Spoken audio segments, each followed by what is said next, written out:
What's up? So, I'm going to discuss Esham here a little bit. Boy Blue is saying he wasn't going to be okay with Esham until Esham came out publicly apologized for dissing on the Juggalos. Now, Esham is worshipped by the Juggalo Holocaust. They look up to him. He's one of their artists, unofficially, type deals. Anyways, so I was reading on Wikipedia, you can even check this out, that Esham did better on Psychopathic Records than he has anywhere else. And now he's underground.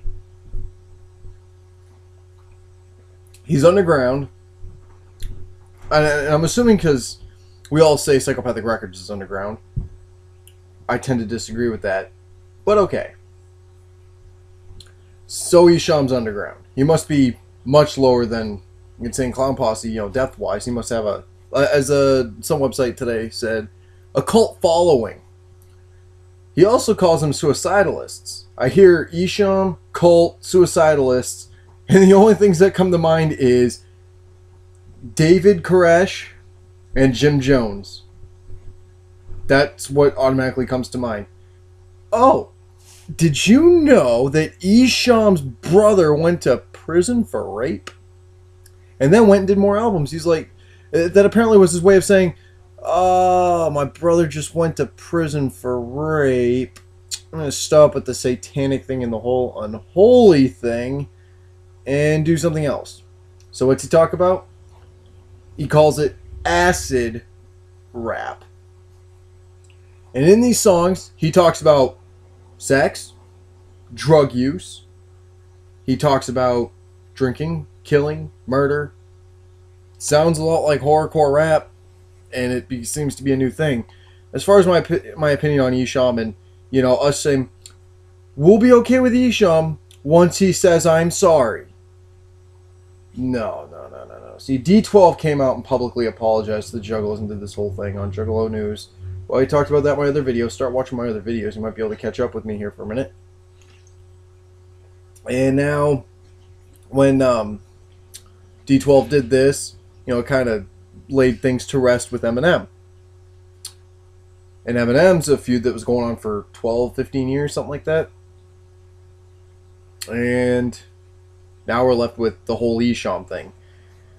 I would like to point out that Esham is about this big right now. Right now, we want to focus on the FBI. I can't stress that enough. But since we want to talk Esham, we'll talk Esham. My thought is, Esham is a shitty rapper. I don't like his beats. I don't like his music videos or his music blended. He had one music video that was up on his website that was actually interesting. And he's got like 11,000 Facebook friends or whatever.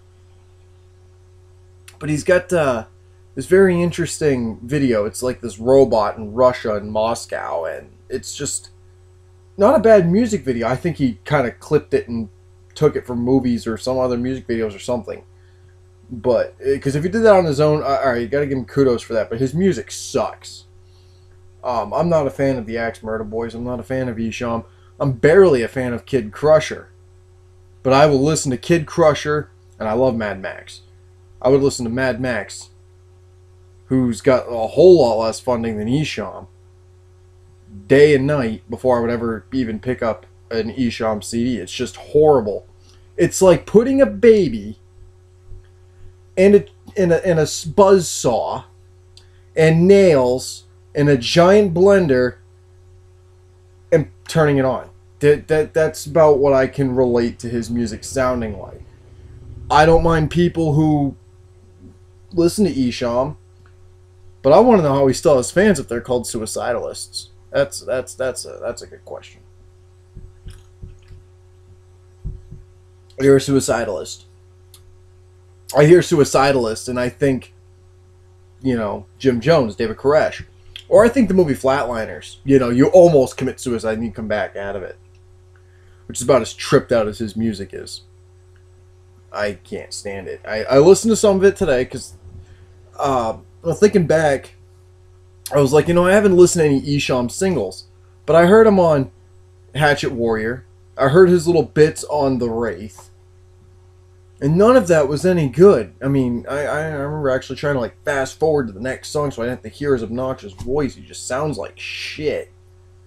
He's horrible. But the fact that he was more popular, his music was better, he was actually on some charts when he was on Psychopathic Records, and now he supposedly dissed ICP. And Violent J pretty much came out and said, dude, how could you do that? You know, we hung out all day, every day. And you go home at night and you write this shit, dude? Come on, man. What the fuck? That's bullshit. Yeah, no. I mean, you know, when I was hanging out with my friends, we ever got into a fight or a spat and they went home and wrote about me and they'd come back and hang out. Yeah, there might have been something I did that pissed them off or whatever. So they went and vented. You know, but even Esham came out and said, no, it wasn't a diss to ICP. But if it was a diss, wouldn't he have been like, yeah, and fuck you, ICP.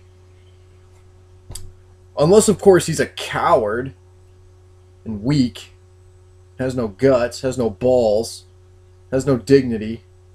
And yeah, I guess he would lie about something like that, wouldn't he? I don't know the guy. Don't look at me like that. I don't know the guy. I never met the guy. I barely like his music. Like, I don't want to go and shake hands with this guy. And another fun fact, Guido, who I'll be doing a video with, he's all over Esham's page with on this like forum saying something about some sort of box set collection. I got this and I didn't get this shirt and it was too big, and why is a kid that small wearing a shirt that big? Are you swimming in that shirt? Something like that. It was very unorganized. It's not how I read it, it's how you go look it up. I'll show you the link. You'll see. But it's nonsense. Just sit there and focus on Esham and say, you know, we'll be okay with him once he says sorry. We're not going to be okay once he says sorry. I mean, a lot of us, there's a lot of juggalos on the Facebook like thing. There's this guy with a two-dope display picture. There's a guy who's got, you know, the Hatchet Man up and, you know, fam, not gang. And there's actually a couple of, you know, female juggalos, juggalettes, who are on there too that I'm actually friends with. And I actually talked to one of them today. And she went, yeah, I like Esham. You know, I like his music. No counting for taste on music, but everyone's got their own thing. See, I tried listening to Esham, but I already described it to you. It's this horrid sound of nails and a buzzsaw and a baby and a blender, and you turn on the button. It's horrible. I don't get how people listen to that and jam to that. Oh, I would much rather put in Kid Crusher's mixtapes, or that KC CD where it's like the ad busting of Freddy versus Jason. It's like Crusher versus somebody or whatever. That I would much rather listen to than Esham. Like the song Outcast, there's actually some verses in there that I thought were clever, but I didn't much care for at all. But Outcast was good from Kid Crusher. If you guys want to talk horrorcore, CPM was down in on horrorcore and these rappers and stuff. Kid Crusher's not bad. If you actually listen to Kid Crusher and you listen to the chorus in Blood All I Need, it sounds identical. Like, I'm telling you, I picked up that CD, I listened to that song, and on that chorus, I swore it was Kid Crusher. Sounded so much like him. I was like, wow. And I bet money, too, that it was Kid Crusher. But I don't mind a lot of his stuff. The guy I really like right now is Mad Max. For Underground, Mad Max is the shit. I love Mad Max. I Love These Drugs is his best song, and I love it. I got it on my MP3 player. I downloaded it off of using the YouTube converter. Oops. And it's phenomenal. I think that's an interesting song. I love the beat. I love the intro. Just all the way through it. It's great. So check it out. Mad Max. I Love These Drugs. It's awesome. It's kick-ass. But as far as Esham goes, you know, he doesn't hold a candle to the talents that Mad Max and Kid Crusher have. Absolutely not. People who are suicidalists and stuff like that, it's got to be this raunchy grunge, something wrong with your eardrums thing.